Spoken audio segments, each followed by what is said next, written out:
तो पहली खबर यह है कि लोकसभा में 3 बिल्स को इंट्रोड्यूस किया गया है होम मिनिस्टर के द्वारा, जिसकी मदद से ब्रिटिश टाइम पीरियड के 3 कानून थे उनको रिपील किया जाएगा और उनकी जगह पे इन 3 बिल्स की मदद से 3 नए कानून लाए जाएंगे। मतलब क्या हो रहा है? होम मिनिस्टर साहब, भारत के जो गृह मंत्री हैं, उन्होंने अंग्रेजों के टाइम पीरियड के ये जो 3 कानून चले आ रहे थे, इंडियन पैनल कोड जिसको शॉर्ट में आईपीसी बोला जाता है, इंडियन एविडेंस एक्ट जिसको शॉर्ट में आईईए बोला जाता है, और तीसरा है the code of criminal procedure जिसको सीआरपीसी बोला जाता है। अंग्रेजों के टाइम पीरियड के इन तीनों कानूनों को रिपील करने के लिए 3 नए बिल्स जो हैं लोकसभा में इंट्रोड्यूस किए हैं। अब जब भी ये पार्लियामेंट से बिल्स पास हो जाएंगे, उसके बाद में इन तीनों कानूनों को रिप्लेस किया जाएगा या फिर इनको हटाया जाएगा और इनकी जगह पे नए कानून लाए जाएंगे। अब जो नए कानून लाए जाएंगे उनके नाम क्या क्या है? सबसे पहला है भारतीय न्याय संहिता, बीएनएस बिल 2023। दूसरा लाया जाएगा भारतीय नागरिक सुरक्षा संहिता, बीएनएसएस बिल 2023। और तीसरा लाया जाएगा भारतीय साक्ष्य बिल, बीएस 2023। तो एक एक करके अब इनके बारे में हम लोग बात करना शुरू करेंगे, मगर इंपॉर्टेंट है, याद रखिएगा। क्वेश्चन ये बनेगा कि भाई कौन कौन से बिल्स जो हैं उनको रिप्लेस किया जा रहा है, तो हमको याद रख, और कौन सा बिल किस वाले को रिप्लेस कर रहा है ये भी एक क्वेश्चन बनेगा। तो अभी हम लोग उसको डिस्कस करेंगे, बट ध्यान रखना है, इंडियन पैनल कोड यानी कि आईपीसी को उड़ाया जा रहा है या फिर इसको हटाया जा रहा है। इसकी जगह पे एक दूसरा कानून आएगा। दूसरा इंडियन एविडेंस एक्ट को हटाया जा रहा है और तीसरा कोड ऑफ क्रिमिनल प्रोसीजर को हटाया जा रहा है। अब इनमें से कौन से कानून को रिप्लेस करेगा वो एक एक करके हम लोग देखते हैं। सबसे पहले आपका जो बीएनएस है, बीएनएस बिल यानी कि भारतीय न्याय संहिता बिल जो है वो आईपीसी 1860 को यानी कि इंडियन पैनल कोड 1860 का जो बिल है इसको रिप्लेस करेगा। कौन सा वाला? भारतीय न्याय संहिता बिल 2023 किसको हटा रहा है? इंडियन पैनल कोड आईपीसी को, जो कब बना था? 1860 में। याद रखिएगा, भारतीय न्याय संहिता आईपीसी 1860 को रिप्लेस कर रहा है। बीएनएसएस जो है वो सीआरपीसी एक्ट 1898 को रिप्लेस कर रहा है। मतलब भारतीय नागरिक सुरक्षा संहिता बिल किसको रिप्लेस कर रहा है? आपका कोड ऑफ क्रिमिनल प्रोसीजर या फिर सीआरपीसी को।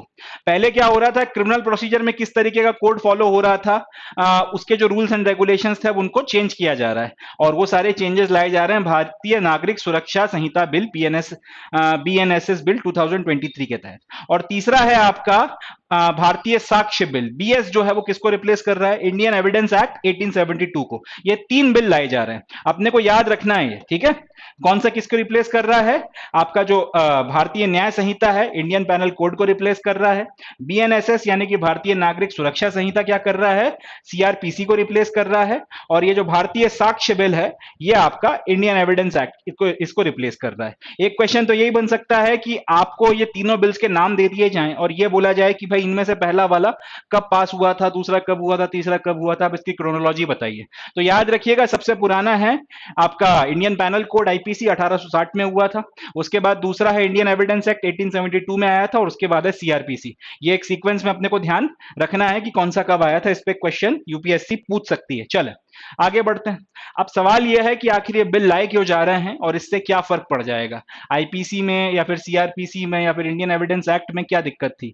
1860 से, 1872 से या फिर 1878 से, 98 से अगर ये बिल चल रहे हैं और अभी तक चले आ रहे हैं, तो फिर इसमें अभी क्या दिक्कत आ गई? ये क्यों आखिर हम लोग इनको चेंज करना चाहते हैं? अगर कहीं इधर उधर छोटा मोटा चेंज करना है तो उसी में आप अमेंडमेंट कर दीजिए। पूरा का पूरा बिल क्यों हटाया जा रहा है, या पूरा का पूरा कानून क्यों हटाया जा रहा है? थोड़ा उस पर बात करते हैं। BNS Bill 2023 that replaces IPC has following important features। यानी कि भारतीय न्याय संहिता का जो बिल है 2023 का, जो इंडियन पैनल कोड 1860 को रिप्लेस करेगा, उसमें जो इंपॉर्टेंट फीचर्स हैं वो क्या क्या हैं? सबसे पहला, it prescribes capital punishment as maximum punishment for mob lynching. मतलब यह कि अगर कहीं पर किसी व्यक्ति को भीड़ ने घेर कर उसकी हत्या कर दी, मार कर अगर उसको लिंच कर दिया, उसकी लिंचिंग कर दी, तो ऐसी कंडीशन में मौत की सजा दी जा सकती है लिंच करने वालों को। अभी तक दिक्कत यह थी कि मॉब लिंचिंग वगैरह के केस में किसी को आप एक्यूज जनरली बना नहीं पाते थे, लोगों को हालांकि पकड़ना शुरू किया गया था, बट कानून में यह था कि मॉब लिंचिंग जो है, भीड़ के द्वारा की गई हत्या जो है, उसमें किसी इंडिविजुअल को आप ऐसे एक्यूज नहीं कर पाते थे। तो इस कानून में बड़ी दिक्कतें थी, इसके चलते कई बार मॉब लिंचिंग करने वाले छूट जाया करते थे, मगर अब उस चीज को दूर किया गया है। और अब अगर आपने मॉब लिंचिंग वगैरह करी है और उसमें आप दोषी पाए गए, अगर भीड़ ने कहीं पर घेर कर किसी व्यक्ति को लिंच किया, किसी की पीट पीट कर या मारकर हत्या कर दी, ऐसी कंडीशन में ये करने वालों को मैक्सिमम कैपिटल पनिशमेंट या फिर मौत की सजा दी जा सकती है। दूसरा ये कि अगर आपने किसी महिला के साथ में शादी का वादा कर कर उसके साथ में सेक्सुअल इंटरकोर्स किया है या फिर उसका शारीरिक शोषण किया है, तो इस चीज के लिए सजा को बढ़ाकर मैक्सिमम अब 10 साल कर दिया गया। यानी कि किसी व्यक्ति ने शादी का बहाना किया या फिर अगर आपने प्रॉमिस किया फॉल्स प्रिटेक्स्ट ऑफ मैरिज और उसके बाद में आपने किसी के साथ सेक्सुअल इंटरकोर्स किया है किसी लेडी के साथ में और बाद में फिर आप शादी की बात से पलट गए, आपने उससे इनकार कर दिया या फिर आपने ब्लैकमेल करना शुरू कर दिया उसे, इस तरीके की चीजें करी, तो ऐसी कंडीशन में 10 साल की सजा होगी। पहले सजा भी कम थी। तीसरा यह कि सेडिशन का जो एक्ट है या सेक्शन है उसको रिपील कर दिया गया। यानी कि जो आपके ऊपर गद्दारी का या देशद्रोह का जो मुकदमा चलता था उसको अब हटा दिया गया है, उसकी जगह पे फिर नए तरीके के जो हैं चार्जेस वगैरह लाए गए। आप किसी के ऊपर एकदम से ये नहीं है कि आप सेडिशन का चार्ज लगा सकते हो, क्योंकि इसको बहुत क्रिटिसाइज किया जा रहा था कि कोई सरकार के खिलाफ अगर कुछ बोले तो आप सरकार के पास में इतनी पावर है कानून के तहत में कि भाई आप उसे सेडिशन बना सकते हो।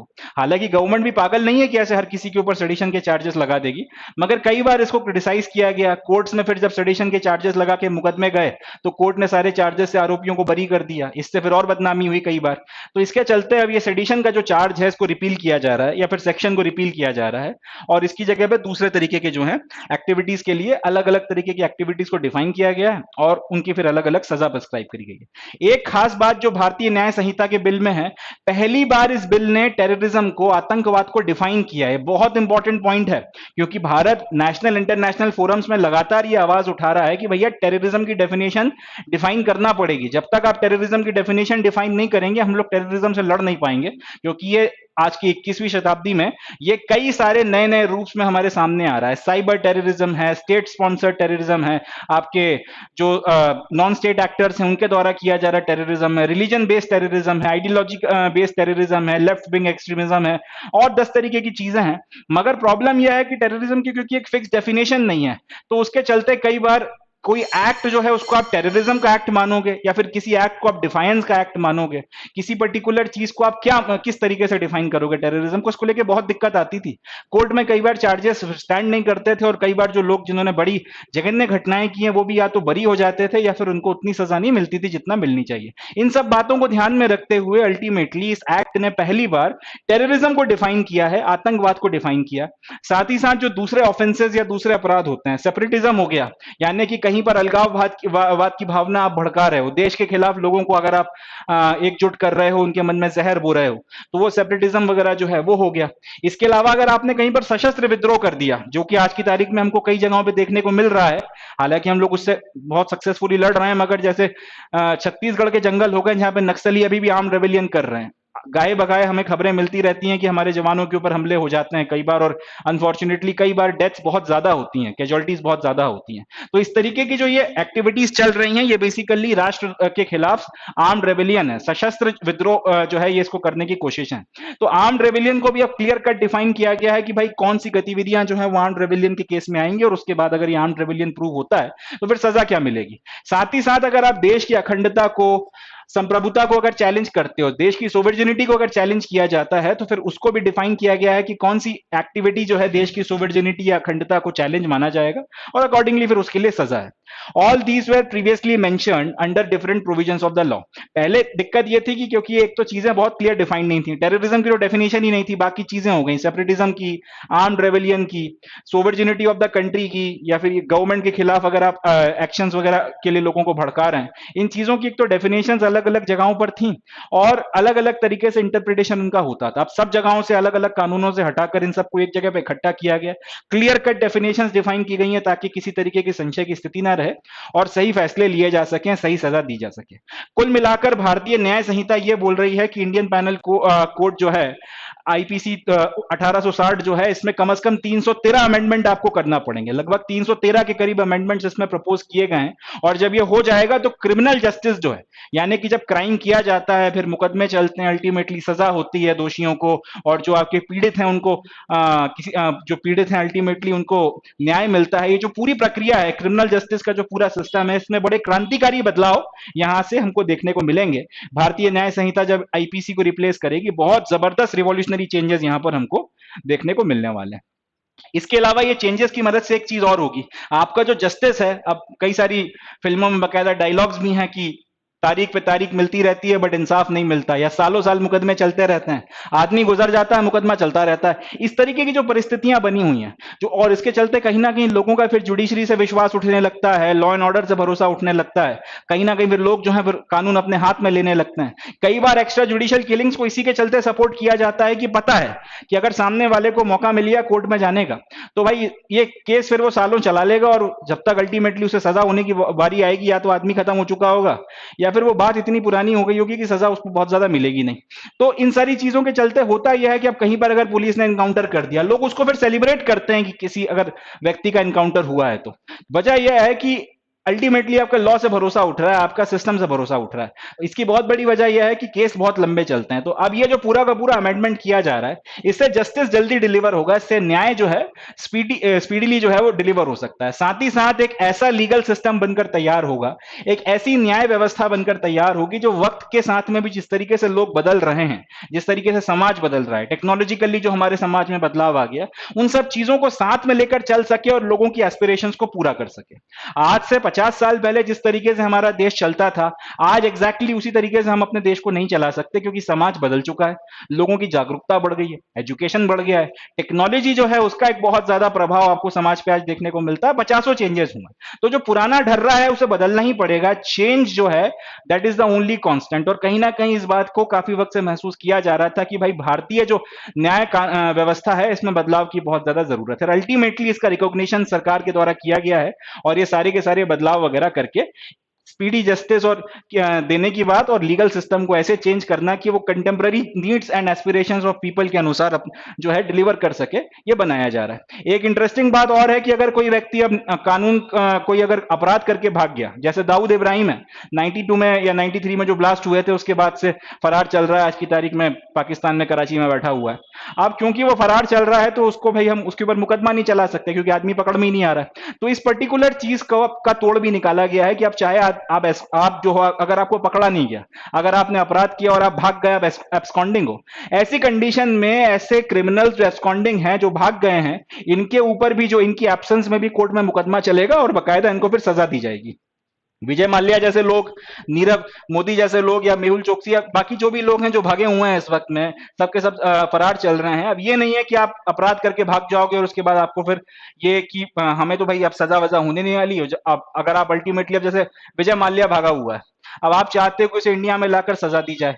माल्या ने अब वहां पे केस लगा रखे हैं लंदन में कि भाई मुझे इनको एक्स्ट्राडाइट ना किया जाए, भारत सरकार को या भारत की अथॉरिटीज को ना सौंपा जाए। अब ये केस लोअर कोर्ट से फिर उनके हाई कोर्ट से सुप्रीम कोर्ट तक चलेगा, इसको लंबा चौड़ा खींच लिया जाएगा। आप 2 मिनट के लिए मान लेते हैं कि 5 साल 10 साल तक इस केस को खिंचवाने के बाद में अगर वहां से हमको परमिशन मिल भी गई, तो फिर विजय माल्या इंडिया आएगा, फिर लोअर कोर्ट में मुकदमा चल रहा है, फिर हाई कोर्ट में मुकदमा चल रहा है, फिर सुप्रीम कोर्ट में मुकदमा चल रहा है, यहाँ पे उसने 15-20 साल खींच दिए। तो पता चला कि जब तक उसके केस का कोई फैसला होता उसके पहले पहले विजय माल्या स्वर्गवासी हो गए, सजा मिल ही नहीं पाई। तो इस चीज की व्यवस्था कर ली गई है कि तुम अपराध करके देश छोड़ के भागो, कोई दिक्कत की बात नहीं है, तुम पे मुकदमा चलेगा, तुम्हें बकायदा सजा दी जाएगी, तुम्हें सेंटेंस किया जाएगा। अब तुम्हें वहां से एक्स्ट्राडाइट करके जहां पे भी तुम भाग कर गए हो, पकड़ के वापस लाने में कितना टाइम लगता है पता नहीं, मगर अब ये नहीं होगा कि तुम्हें पकड़ के वापस लाने के बाद यहाँ पे फिर तुम पे मुकदमा चलाया जाए और तुम जो लीगल लूप होल्स हैं उसका इस्तेमाल कर फिर लोअर कोर्ट से हाई कोर्ट से सुप्रीम कोर्ट तक का खेल खेलते खेलते फिर सालों निकाल दो। अब ये नहीं होगा, तुम वहां पर बचने की कोशिश करते रहो, हम तुम्हें एक्स्ट्राडिट करके वापस हिंदुस्तान लाने की कोशिश करते रहेंगे, यहाँ तुम्हारा मुकदमा चलता रहेगा, सजा तुम्हें दे दी जाएगी। जिस दिन तुम पकड़ में आओगे, जिस दिन तुम्हें तुम्हारी गर्दन से पकड़कर हिंदुस्तान वापस लाएंगे, उसके बाद में पहली फुर्सत में आपको सजा दे दी जाएगी, और अपील वपील का या फिर मुकदमा चलाने का कोई गुंजाइश ही नहीं है। वजह यह है कि आपको पहले ही मुकदमा चलाकर सजा आपकी गैर मौजूदगी में दी जा चुकी है। इसी तरीके से सेक्सुअल वायलेंस का अगर महिलाओं के खिलाफ कोई केस होता है, महिलाओं के खिलाफ अगर यौन उत्पीड़न या फिर यौन दुराचार का कोई केस अगर लेकर आया जाता है, तो ऐसी कंडीशन में बकायदा महिला के जो स्टेटमेंट की वीडियो रिकॉर्डिंग है वो कंपलसरी कर दी गई है, ताकि बाद में फिर किसी तरीके की एविडेंस टैंपरिंग ना हो सके। ये बहुत इंपॉर्टेंट पॉइंट है। महिलाओं के वीडियो, अब महिलाओं के बयान की वीडियो रिकॉर्डिंग अब कंपलसरी हो गई है, ताकि आपके पास में प्रामाणिक एविडेंसेस रहें एंड बाद में फिर गवाहों को बरगलाया ना जा सके, प्रेशराइज ना किया जा सके। कई बार महिलाओं को भी पे दबाव डाला जाता है कि भाई अपना मुकदमा वापस ले लो, 10 तरीके की चीजें हैं, बहुत से नाटक होते हैं, उन सबसे बचाया जा सके। ये सारी चीजें करने के लिए ये सब कुछ भी जो है किया गया है। तो यहां से समझ में आता है कि बड़े पार्ट ब्रेकिंग किस्म के जो है फैसले लिए गए। अब कई बार पुलिस के ऊपर सवाल उठता है कि भाई पुलिस जो है जानबूझकर मुकदमा लटका रही है, या फिर पुलिस जो है किसी एक पर्टिकुलर पक्ष को फेवर करने की कोशिश कर रही है। पुलिस के ऊपर भी बहुत बार सवाल उठते हैं। इस बात को भी ध्यान रखा गया है कि पुलिस जो है वो ज्यादा अच्छे से काम कर सके, इफेक्टिव काम कर सके और अनबायस्ड तरीके से काम कर सके। इसके लिए क्या प्रोविजंस किए गए हैं वो देखते हैं। Now police has to inform about status of complaint in 90 days in case if case is punishable with 7 years or more and is to be withdrawn, then police must consult the victim। मतलब ये कि अगर आपके साथ में किसी तरीके का कोई इंसिडेंट हुआ, अब आपने पुलिस में जाकर एफआईआर कराई, अव्वल तो पुलिस वाले एफआईआर ही नहीं लिखते, उस चीज को भी जो है एड्रेस किया गया है कि भाई आपने एफआईआर करनी पड़ेगी, नहीं तो फिर ऑनलाइन जो है कंप्लेंट की जा सकती है, सारी चीजें हैं। दूसरी बात ये कि अगर आपने एफआईआर कर ली तो कई बार ये होता है कि एफआईआर कर ली जाती है बट उसके बाद फिर कोई एक्शन ही नहीं लिया जाता। अब इस पे भी टाइम लिमिट लगाई गई है कि जिस दिन आपकी एफआईआर रजिस्टर होती है, जिस दिन आपका एफआईआर रजिस्टर हुई है उससे 90 दिनों के अंदर अंदर कंप्लेंट जिस दिन हुई है उससे 90 दिनों के अंदर बताना पड़ेगा कि स्टेटस रिपोर्ट क्या चल रही है, इसमें क्या कार्रवाई हुई है, किसी को अरेस्ट किया गया है कि नहीं किया गया, चार्जशीट बनी है कि नहीं बनी है, केस कब तक कोर्ट के सामने प्रेजेंट किया जाने वाला है, सारी बातें आपको 90 दिनों के अंदर अंदर बतानी पड़ेंगी। अगर आप नहीं बताओगे तो फिर अल्टीमेटली ऑब्वियस सी बात है आपकी फिर ऊपर जो हायर अथॉरिटीज उनसे सवाल किए जाएंगे। तो कुल मिलाकर यहाँ पे पुलिस की जो अकाउंटेबिलिटी है उसको भी मद्देनजर रखकर बदलाव किए जा रहे हैं। इसके अलावा लेट्स से कि कहीं पे कोई मुकदमा हुआ, कहीं पे कोई इंसिडेंट हुआ और कोई ऐसा कोई इंसिडेंट हुआ जिसके बाद फिर कंप्लेंट की गई, कहीं पे कोई इंसिडेंट होता है और इस इंसिडेंट के बाद में पुलिस में कंप्लेंट की गई। अब पुलिस में कंप्लेंट की गई, कई बार क्या होता है कि लोग बाग फिर बाद में गुस्से में गहमा गहमी में कंप्लेंट कर देते हैं, खास तौर पे अगर शादी ब्याह के मुकदमे चल रहे हैं, तलाक वगैरह का केस चल रहा है, तो कई बार 498 ए के जो केसेस हैं वो लगा दिए जाते हैं, झूठे मुकदमे कर दिए जाते हैं एक दूसरे के ऊपर, दहेज प्रताड़ना के और 10 तरीके की बहुत सी चीजें आ जाती हैं। तो ऐसी कंडीशन में जब फिर गहमा गहमी का माहौल ठंडा होता है, कई बार लोग बाग बाहर जो है कॉम्प्रोमाइज कर लेते हैं। अगर कॉम्प्रोमाइज करने के बाद में कंप्लेंट वापस ले लेते हैं तो फिर वो मैटर सॉर्ट आउट हो जाता है, फिर वो मुकदमा नहीं बनता, आपको कोर्ट में जाके केस नहीं लड़ना पड़ता। तो अगर कोई कंप्लेंट हुई थी किसी घटना की, कोई घटना हुई और उस घटना की कोई कंप्लेंट की गई, इस कंप्लेंट के नतीजे में अगर भैया सजा होती, अगर केस चलता और सजा होती तो 7 साल या उससे ज्यादा की सजा मिलती। ठीक है, अगर कोई ऐसी घटना का या फिर किसी ऐसे इंसिडेंट का मुकदमा या किसी ऐसे पर्टिकुलर इंसिडेंट की एफआईआर दर्ज कराई गई है जिसमें अगर केस बनेगा और केस बनने के बाद में अल्टीमेटली फिर सजा दी जाएगी, तो सजा कम से कम 7 साल की या 7 साल से ज्यादा की होने वाली है। एग्जाम्पल के लिए किसी को मर्डर कर दिया आपने, अनइंटेंशनली अगर किसी को एक्सीडेंट कर दिया और वो मर गया, तो ऐसी कंडीशन में आपके ऊपर गैर इरादतन हत्या का मुकदमा चलेगा। जाहिर सी बात है उसमें अच्छी खासी सजा होती है, 7 साल से भी ज्यादा की होती है। तो ऐसी कंडीशन में जब आपको ऐसा कोई इंसिडेंट किया है जिसके चलते कंप्लेंट हुई है और अगर इस पर मुकदमा बनता, अभी बना नहीं है मगर अगर मुकदमा बनता और कोर्ट में जाके आपको लड़ना पड़ता और अगर आखिर में आप कन्विक्ट होते और 7 साल की अगर आप या 7 साल से ज्यादा की सजा होती, इस तरीके के मुकदमे में अगर आगे जाके पार्टियां आपस में कॉम्प्रोमाइज कर लेती हैं या कोई इशू बन जाता है या कुछ ऐसा हो जाता है कि भाई आप इस कंप्लेंट को वापस लेने के लिए तैयार हो जाते हो, या कोई एक पक्ष जो है कंप्लेंट वगैरह लेने के लिए विक्टिम की तरफ से जो लोग रिप्रेजेंट कर रहे थे वो अगर इसके लिए तैयार हो जाते हैं, तो ऐसी कंडीशन में इस कंप्लेंट को विड्रॉ करने के पहले विक्टिम से बाकायदा कंसल्ट किया जाएगा, उसकी अनुमति ली जाएगी, उसके बाद ही इस तरीके के मुकदमे जिनमें 7 साल से ज्यादा की सजा हो सकती है उन्हें विड्रॉ किया जाएगा। इससे यह भी है कि किसी विक्टिम के ऊपर दबाव बना के काम ना करवाया जाए। किसी भी विक्टिम को अगर जिसके ऊपर भी इस तरीके का इंसिडेंट हुआ है जिसके चलते 7 साल की सजा आगे हो सकती है आरोपी को, और ये मुकदमा फिर विड्रॉ करने की बात आ रही है, तो बकायदा उसकी कंसल्टेशन के बाद ही ऐसे मुकदमों को विड्रॉ किया जाएगा। उसके किसी रिप्रेजेंटेटिव के कहने भर से या उससे आपने साइन वाइन करा लिया और दस्तखत करा के ले गए या अंगूठा लगवा के ले गए और उसकी सहमति मान के फिर आप जो है उसको विड्रॉ करवा लो, अब ऐसे नाटक नहीं होंगे। आपको बकायदा उनकी परमिशन लेना पड़ेगी, कंसल्टेशन वगैरह के बाद में आपको उनकी परमिशन जो है मानी जाएगी कि आपने ली। ये सारी चीजें भी की जा रही हैं। इसके अलावा एक बहुत बड़ा बदलाव जो पहली बार हिंदुस्तान के लीगल सिस्टम में किया जा रहा है वो ये है कि कम्युनिटी सर्विस जो है उसको इंट्रोड्यूस किया गया। पहले मैं आपको थोड़ा सा ये बताता हूं कि कम्युनिटी सर्विस का मतलब क्या होता है। देखिए, अमेरिका में ये सिस्टम है कि अगर आपने कोई छोटा-मोटा अपराध किया है, कोई अगर आपने सिग्नल जंप कर दिया, यहाँ पे छोटी थोड़ी बहुत मारपीट कर ली, कोई छोटा-मोटा कानून तोड़ दिया, तो उसके लिए आपको जेल नहीं भेजकर आपसे कम्युनिटी सर्विस करवाई जाती है। कम्युनिटी सर्विस का मतलब आपसे कोई पब्लिक स्पेसेस में ऐसे काम करवाए जाते हैं जिससे पूरी की पूरे समाज का भला हो। पार्क वगैरह में आपसे पानी डलवा देंगे, पेड़ लगवा देंगे, कहीं पे गंदगी वगैरह है तो सफाई करवा देंगे, इस तरीके की चीज़ है। ये कम्युनिटी सर्विस में गिना जाता है। और कम्युनिटी सर्विस आप एक बार अपना सर्व करते हो 1 हफ्ता, 2 हफ्ता, कुछ घंटे वगैरह की, तो उसके बाद में फिर आपको ये माना जाता है कि आपकी सज़ा पूरी हो गई है, आपको जेल नहीं जाना पड़ता और आप जाके अपना नॉर्मल ज़िंदगी अपनी जी सकते हो, वार्निंग वगैरह देके छोड़ दिया जाता है। अब इंडिया में भी दिक्कत ये है, छोटे से छोटे मसलों में अगर रिपोर्ट हो जाती है, कंप्लेंट दर्ज हो जाती है और उसके बाद में फिर किसी को अगर अरेस्ट किया जाता है तो सामने वाले को जेल ही भेजना पड़ता है। छोटे-मोटे मुकदमों में अब आदमी को अगर आप जेल में रखोगे तो इससे ओवर क्राउडिंग होगी। ओवर क्राउडिंग के चलते फिर आपके जो जेल्स हैं उनकी कैपेसिटी से ज़्यादा लोगों को रखने के चलते फिर और 10 तरीके के नाटक होते हैं। इन सारी बातों को समझते हुए और छोटे-छोटे केसेस में लोगों पे एफआईआर करके उनकी ज़िंदगियाँ खराब करने से उनको बचाने के लिए, अब हमने भी अपने देश में आईपीसी को हटा के ये जो भारतीय न्याय संहिता लाई जा रही है, इसमें एक कम्युनिटी सर्विस का कांसेप्ट जो है, इसको इंट्रोड्यूस करवाया है कि छोटे-मोटे या स्पेसिफिक जो कुछ क्राइम्स हैं, उनके लिए अब आपको जेल ना भेजकर आपसे ऐसे काम करवाए जाएंगे कम्युनिटी सर्विस के तहत जिससे समाज का कुछ भला होगा। और इससे फिर अब यह है आपको भी समझ में आ जाएगा, आपको भी सुधरने का मौका मिलेगा, आपको भी एक वार्निंग देकर छोड़ा जाएगा ताकि आप आगे सचेत रहें और आपका व्यवहार एक अच्छे नागरिक के तौर पर रहे। ओवर क्राउडिंग से जेल्स को बचाया जा सके और आपकी जिंदगी भी खराब होने से बचाई जा सके अगर केस वगैरह बन जाए और सजा वगैरह दी जाए आपको, उस चीज के चलते फिर आगे बहुत नाटक होते हैं तो उससे भी आपको बचाया जा सके। इसके अलावा एक और चेंज जो है वो ये है कि चार्जशीट फाइल करने के लिए अब 180 दिनों की लिमिट दे दी गई है। मतलब ये कि पुलिस अब ये नहीं बोल सकती कि भाई इन्वेस्टिगेशन चल रही है और इसलिए हम लोग चार्जशीट लेकर नहीं आ सकते इनडेफिनेटली। पहले ये होता था कि महीनों सालों जो है आप लटका के रखते थे, मुकदमा जो है वो कोर्ट के सामने पहुंच ही नहीं पाता था। वजह ये थी कि पुलिस चार्जशीट फाइल ही नहीं करती थी। चार्जशीट फाइल ना करने का जो सबसे बड़ा कारण बताया जाता था वो ये था कि साहब इन्वेस्टिगेशन चल रहा है, इन्वेस्टिगेशन खत्म ही नहीं हो रहा है, इन्वेस्टिगेशन चले ही जा रहा है, चले ही जा रहा है, चले ही जा रहा है। तो इसके चलते कई बार जो है मुकदमे सालों तक जो है लटके रहते थे, महीनों तक जो है आपका चार्जशीट फाइल नहीं हो रही और इस बीच में फिर इस पर्टिकुलर वक्त में बहुत सारे खेल खेले जाते थे। जिसने आदमी ने केस लगाया उसे डराया धमकाया जाता था, या अगर आप रसूखदार किस्म का आरोपी है तो वो 10 तरीके के नाटक करता था, बहुत से इश्यूज होते थे। तो चार्जशीट फाइल ना कर सकने की जो पुलिस वालों की ये दिक्कत थी और इंडेफिनिट टाइम तक वो लटका के रख सकते थे मसला, इसके चलते कई सारे केसेस बड़े नेगेटिवली इंपैक्ट होते थे। अब इस बात का भी ध्यान रखा गया है और जिस दिन आपकी एफआईआर वगैरह हुई है उससे मैक्सिमम 6 महीने या 180 दिनों का टाइम आपको दिया गया है कि इतने वक्त में आपको चार्जशीट फाइल करनी ही पड़ेगी, कोई ऑप्शन नहीं है। 90 दिनों के अंदर वैसे तो आपको चार्जशीट फाइल करनी है, मगर ये कोर्ट के ऊपर है कि वो आपको 90 दिन और दे दे। मतलब समझिएगा इस बात को, पहले आप लंबे इनफाइनाइट टाइम तक लटका सकते थे मुकदमे को कोर्ट के सामने पेश होने से ये बोल के कि साहब चार्जशीट अभी बनी नहीं है क्योंकि इन्वेस्टिगेशन जारी है।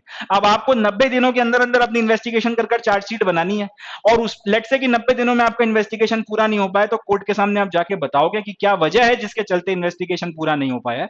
तब कोर्ट की ये इच्छा है, कोर्ट की ये मर्जी है कि वो आपको कितने दिनों का टाइम देना चाहते हैं और further max to max court आपको 90 दिन का टाइम और दे सकते हैं। तो 90 दिन जो आपको मिले हुए हैं यानी कि 3 महीने का वक्त जो आपको मिला हुआ है इन्वेस्टिगेशन पूरा कर चार्जशीट फाइल करने का, किसी वजह के चलते अगर वो इन्वेस्टिगेशन पूरा नहीं हो पाए तो 3 महीने का टाइम कोर्ट आपको और दे सकता है। तो मैक्स टू मैक्स 6 महीनों के अंदर अंदर आपको चार्जशीट फाइल करनी ही पड़ेगी और अगर आप ऐसा नहीं करोगे तो फिर ऑब्वियस सी बात है कोर्ट फिर पुलिस के खिलाफ जो है कार्रवाई करेगा। इससे ज्यादा आपको 1 दिन और फर्दर नहीं दिया जाएगा, इससे ज्यादा और आप कह सकते हैं कि एक्सीड नहीं किया जाएगा। इतने वक्त में आपको चार्जशीट फाइल करनी ही पड़ेगी। बहुत इंपॉर्टेंट पॉइंट है, इसको भी अपने को ध्यान रखना है। तो ये हो गया चार्जशीट वगैरह का। इसके अलावा government of day will have to decide on prosecution sanctions against police officers and civil servants in 120 days else it would be deemed permitted. कई बार देखिए क्या होता है कि सर पुलिस वाले हो गए या कोई सिविल सर्वेंट हो गए, ये लोग भी कई बार अपने अधिकारों का या अपने पावर्स का गलत इस्तेमाल करते हैं। गलत इस्तेमाल ऐसे करते हैं कि पुलिस वाले ने किसी को जानबूझकर जो है कई सारे केसेस आए हैं। मैं ये नहीं बोलता कि सब लोग ऐसा करते हैं बट कई जगहों पर ऐसा हुआ है। इनफैक्ट अभी रिसेंटली मेरठ का एक केस आया था जिसमें पुलिस वालों ने खुद जाकर जो है एक गन जो है आरोपी के घर में रखी और बाद में खुद जाके उसे बरामद कर ली। वो सीसीटीवी कैमरे में कैद हो गए तो इसके चलते अब उनके खिलाफ जांच बढ़वाई गई है। मगर बेसिकली आपने खुद जो है वहां पर जाकर एक ऐसी चीज रखी है जिसकी बरामदगी पर आप किसी को अरेस्ट कर सकते हो। तो ऐसे ऐसी हरकतें की जा रही हैं। अब ये ताकत का गलत इस्तेमाल है। कई बार किसी ने कुछ नहीं किया तो भी उसको उठा के अरेस्ट कर लिया। दूर दराज के इलाकों में खासतौर पे चीज बहुत होती है, और उसके मारपीट करी या फिर उसके साथ बड़ा अमानवीय व्यवहार किया। रसूखदार लोग कई बार इस तरीके से, अगर पुलिस में अपनी पहचान है तो उसके चलते लोगों को अरेस्ट करवा देते हैं। कई सिविल सर्वेंट्स आपका काम नहीं करते, आप पे रिश्वत देने का दबाव बनाते हैं। ये सारी चीजें की जाती हैं। तो इन सब बातों के चलते होता यह है कि पुलिस वाले या ये लोग जो है अपनी जो सिविल सर्वेंट्स हैं वो अपनी ताकत का कई बार गलत इस्तेमाल करते हैं। अब अगर इनके खिलाफ मुकदमा करना है या फिर आप इनके खिलाफ कंप्लेंट करके चाहते हो कि कोई एक्शन लिया जाए, तो यहां पर इनके पास में एक शील्ड है कि भाई हम तो अपनी ड्यूटी निभा रहे थे, हम तो अपना काम कर रहे थे, हम पर काय का मतलब ऐसा मुकदमा बनता है। तो ऐसी कंडीशन में फिर सरकार के पास में ये राइट है या पावर है कि वो डिसाइड करेंगे कि आपको किसी पर्टिकुलर पुलिस वाले पे या फिर किसी सिविल सर्वेंट के खिलाफ एक्शन लेने के लिए या फिर कार्रवाई करने का सैंक्शन देना है या नहीं देना है। तो अगर गवर्नमेंट जो है, पहले यह था कि गवर्नमेंट कितना भी वक्त ले सकती थी कि अपने किसी पुलिस वाले के खिलाफ या किसी सिविल सर्वेंट के खिलाफ एक्शन लेने का सैंक्शन देना है या मुकदमा चलाने की इजाजत देनी है या नहीं देनी। अब सरकार को 4 महीनों के अंदर अंदर या फिर 120 दिनों के अंदर अंदर डिसाइड करना पड़ेगा कि आपको अपना सैंक्शन देना है प्रोसिक्यूशन के लिए, मुकदमा चलाने के लिए, या नहीं देना। अगर आपने 120 दिनों के अंदर अंदर परमिशन दे दी प्रोसिक्यूशन की, तब तो ठीक है, तब तो फिर मुकदमा चलेगा। अगर आपने परमिशन नहीं दी तो फिर आपको बताना पड़ेगा कि परमिशन क्यों नहीं दी गई है। और अगर 120 दिनों तक कोई कार्रवाई नहीं करी, आपने कोई ना परमिशन दी है ना परमिशन देने से मना किया है, तो जैसे ही 120 दिन खत्म होंगे वैसे ही ये माना जाएगा कि भाई आपने परमिट कर दिया था। अब ये माना जाएगा 120 दिन खत्म होते कि सरकार की तरफ से परमिशन मिल गई है। बहुत इंपॉर्टेंट है। पहले सरकार लटका सकती थी इस पर्टिकुलर बात को कि हमारे किसी पर्टिकुलर अफसर के खिलाफ आपने जो है प्रोसिक्यूशन करना है, अगर मुकदमा चलाना है, कार्रवाई के लिए कोई मुकदमा चलाना है, तो उसकी परमिशन हम देने में कितना भी वक्त ले सकते हैं। अब ऐसा नहीं होगा। 120 दिनों के अंदर अंदर या तो परमिशन दो, नहीं तो 120 दिन जैसे ही खत्म होते हैं वैसे ये मान लिया जाएगा कि परमिशन दे दी गई है और प्रोसिक्यूशन की कार्रवाई चालू कर दी जाएगी। ये बहुत पाथ ब्रेकिंग है। इससे जो आपकी सरकारी मशीनरी है या फिर जो सरकारी अफसर हैं, चाहे पुलिस में हो चाहे सिविल ब्यूरोक्रेसी में हो, उन पे भी अब थोड़ा दबाव पड़ेगा। उनके अंदर भी डर रहेगा कि वो अपनी ताकत का अनशन इस्तेमाल नहीं कर सकते, क्योंकि अगर कंप्लेंट हो गई और 120 दिनों में अगर सरकार ने परमिशन दे दी तब भी मुकदमा चलना है, नहीं दी तब भी मुकदमा चलना है। तो अब ये डर नहीं कि कोई मेरा कुछ नहीं बिगाड़ सकता, कुछ नहीं उखाड़ सकता, वो वाली जो हरकतें हैं वो खत्म हो गई हैं। इसके बाद में videography of search and seizure has been made compulsory and charge sheet will not be accepted without it. मतलब यह कि अगर कहीं पर आप लेट से रेड मारने जाते हैं, कहीं पर अगर आप सर्च करते हैं और सर्च कर कर किसी जगह से अगर किसी चीज को जब्त किया जा रहा है और उसको फिर मुकदमे में बकायदा चार्जशीट में शामिल किया जा रहा है कि इतने इतने वक्त पर हम लोग गए, फलानी फलानी जगह पर रेड मारी गई या दबिश दी गई, वहां पे सर्च किया गया, सर्च वगैरह में फिर हमको ये चीजें मिली हैं जो आपत्तिजनक स्थिति में थी और उसके या फिर जो भी था, और हमने फिर इनको वहां से बरामद किया है या फिर वहां से हमने इनको जब्त किया है। अब सिर्फ कह देने भर से काम नहीं चलेगा चार्जशीट में। अगर इस तरीके के सर्च ऑपरेशन किए जा रहे हैं और वहां से अगर किसी चीज की बरामदगी हो रही है तो इस पूरी चीज की वीडियोग्राफी कराना पड़ेगी। बहुत इंपॉर्टेंट है, इस पूरी चीज की वीडियोग्राफी कराना पड़ेगी। सिर्फ पुलिस के कह देने भर से नहीं मान लिया जाएगा। जो मैंने अभी आपको एग्जांपल दिया कि मेरठ में भी कुछ वक्त पहले सीसीटीवी कैमरे में ये कैद होता है कि कुछ पुलिस वाले गए, एक आपका जो है वहां पे गन रखी और कुछ वक्त के बाद में आया और उन्हीं लोगों ने उस गन को जब्त करके वहां का जो रहने वाला निवासी था उसको उठा के अरेस्ट कर लिया। अब सीसीटीवी कैमरे में क्योंकि ये बात कैद हो गई थी इसलिए उनके खिलाफ कार्रवाई हुई, मगर अगर ये कैद नहीं होती तो फिर पुलिस के शब्द को ही आखिरी बात माना जाता कि साहब यहां से बरामदगी वगैरह हुई है। अब से ऐसा नहीं हो सकता। अब से सर्च होगी या फिर अगर आप किसी जगह से किसी भी चीज की अगर बरामदगी कर रहे हो, जब्त कर रहे हो उसको, तो उस पूरी चीज की पूरी प्रक्रिया की वीडियोग्राफी करवाना कंपलसरी कर दिया गया है। इसके बिना अगर आपने चार्जशीट में ये लिखा कि साहब यहां पे दबिश दी गई और यहां से ये चीजें की गई, वीडियोग्राफी हमारे पास मौजूद नहीं है, तो फिर चार्जशीट एक्सेप्ट नहीं की जाएगी और बाकायदा जिन्होंने फिर ये हरकत करी है वीडियोग्राफी ना करे बिना आपका सर्च एंड सीजर करने की, उनके खिलाफ कार्रवाई की जाएगी। बहुत इंपॉर्टेंट पॉइंट है। टेक्नोलॉजी का बड़ा सही इस्तेमाल जो है किया गया।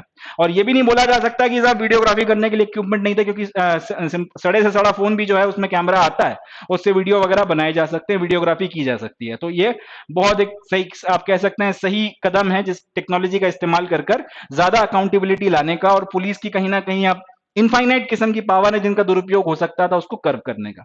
इसके बाद में आते हैं forensic collection of evidence made compulsory in all crimes punishable with 7 years।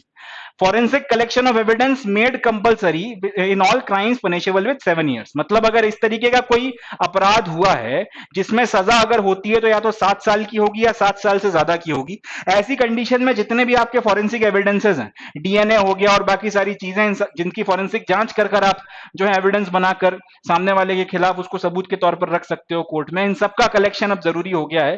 Forensic evidences का कलेक्शन अब कंपलसरी है। इस सब चीजों का नतीजा ये निकलेगा कि पहले जो आपका सबूतों के अभाव में आरोपी छूट जाया करते थे, कई बार ऐसे ऐसे केसेस हुए हैं इस देश में कि बम ब्लास्ट के आरोपियों को आपको छोड़ना पड़ गया। अक्षरधाम मंदिर में जो हमला हुआ था उसके उसमें कई सारे जो कन्विक्ट हुए, कई सारे जो एक्यूज हुए थे, उन लोगों को जो है छोड़ा गया था जिन्होंने आतंकवादियों की मदद वगैरह करने का आरोप लगा था जिनके ऊपर, सिर्फ इसलिए क्योंकि आपके पास सबूतों का अभाव था। एंड कोर्ट ने बकायदा पुलिस की इन्वेस्टिगेशन को इसके लिए बहुत क्रिटिसाइज किया था कि, तो इन सब चीजों के चलते कई सारे लोग जिन्होंने शायद अपराध किया भी है वो बच जाते थे। अब ऐसा नहीं होगा। ये सारी चीजें करने का नतीजा ये निकलेगा कि कन्विक्शन रेट लगभग 90% हो जाएगा। यानी कि अगर 100 केसेस लगाए जा रहे हैं तो उसमें कम से कम 90% केसेस में जो है सजा 100 में से कम 90 केसेस में सजा होगी। अब ये नहीं है कि सबूतों के आरोप में बाइज्जत बरी करना पड़ रहा है और लॉ का मजाक बन रहा है, मौकड़ी उठ रही है और लोग फिर क्रिटिसाइज कर रहे हैं, क्रिटिसिज्म वगैरह हो रहा है, 10 तरीके की चीजें हो रही हैं।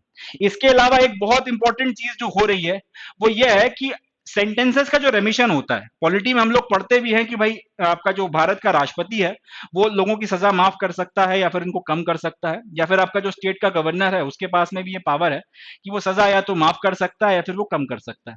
इसके चलते होता क्या है कि कई बार जैसे बड़े इन्फ्लुएंशियल किस्म के लोग होते हैं, आपको लेट से सजा हो गई तो आप उसके बाद में गवर्नर के पास में या प्रेसिडेंट के पास में आपने जो है दया याचिका लगा दी, और आप बहुत बड़े कोई पॉलिटिशियन हो या फिर बहुत इन्फ्लुएंशियल किस्म के आदमी हो जिसका उठना बैठना है हाई प्रोफाइल लोगों के साथ में, तो उन्होंने किसी तरीके की सेटिंग करा के आपकी पता चला सजा माफ करा दी। अब ये इससे बड़ा कोई मजाक नहीं हो सकता कि आपको कोर्ट ने जो है सजा दी है, मगर क्योंकि आपके टर्म्स एंड कंडीशंस अच्छे थे कई सारे लोगों से, तो या तो गवर्नर हाउस से या प्रेसिडेंट से आप माफी लेकर आ गए। इस तरीके की चीजें ना हो, इसलिए जो सेंटेंस ऑफ ये जो रेमिशन ऑफ द सेंटेंसेस है, सजा को माफ करने की या जो कम करने की पावर्स हैं, इसको लेकर भी एक बहुत इंपॉर्टेंट अमेंडमेंट किया गया। अमेंडमेंट यह है कि अगर किसी व्यक्ति को मौत की सजा हुई है तो उसकी सजा कम कर कर आपका लाइफ इंप्रिजनमेंट तक की जा सकती है। मतलब अगर किसी व्यक्ति को मौत की सजा हुई है तो ये नहीं होगा कि तुम्हारी सजा माफ, सब कुछ माफ, तुम अब आजाद हो, तुम घर जाओ और मजे करो। अब ये नहीं होगा। अगर मौत की सजा हुई है तो मौत की सजा को कम कर कर आप लाइफ इंप्रिजनमेंट में कन्वर्ट कर सकते हो, यानी कि उम्र कैद में कन्वर्ट कर सकते हो। आप उसे आजाद नहीं कर सकते, रहना उसे अभी भी जेल में पड़ेगा।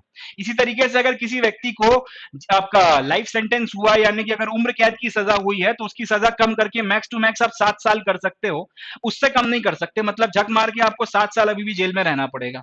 इसी तरीके से अगर किसी को 7 साल की सजा हुई है तो उसको कम कर कर आप 3 साल तक कर सकते हो। ये नहीं है कि आपको 7 साल की सजा हुई और आप गवर्नर हाउस या कहीं पहुंच गए, आपने माफी ले ली, रेमिशन करवा लिया और उसके बाद में खत्म हो गई कहानी। इसी तरह से जेल प्रशासन के पास में भी ये पावर है कि अगर आपने अच्छा व्यवहार किया तो फिर आपकी सजा को माफ किया जा सकता है और एक सर्टेन पॉइंट के बाद में आपको जो है बकायदा छोड़ा जा सकता है कोर्ट से। अब ये भी नहीं होगा, एक सर्टेन अगर आपको सजा मिली है तो उसको एक सर्टेन सजा तक ही कन्वर्ट किया जा सकता है। मौत की सजा है, लाइफ इंप्रिजनमेंट काटो, मैक्स टू मैक्स इतना ही माफी मिल सकती है, इससे ज्यादा नहीं। उम्र कैद तो काटना पड़ेगी।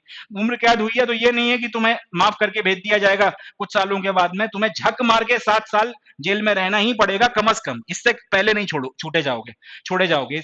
इसी तरह अगर 7 साल की सजा हुई है कम से कम, तो 7 साल की सजा को कम करते करते मैक्स टू मैक्स 3 साल लाया जा सकता है, मगर 3 साल से पहले आप नहीं छूटोगे चाहे कुछ हो जाए।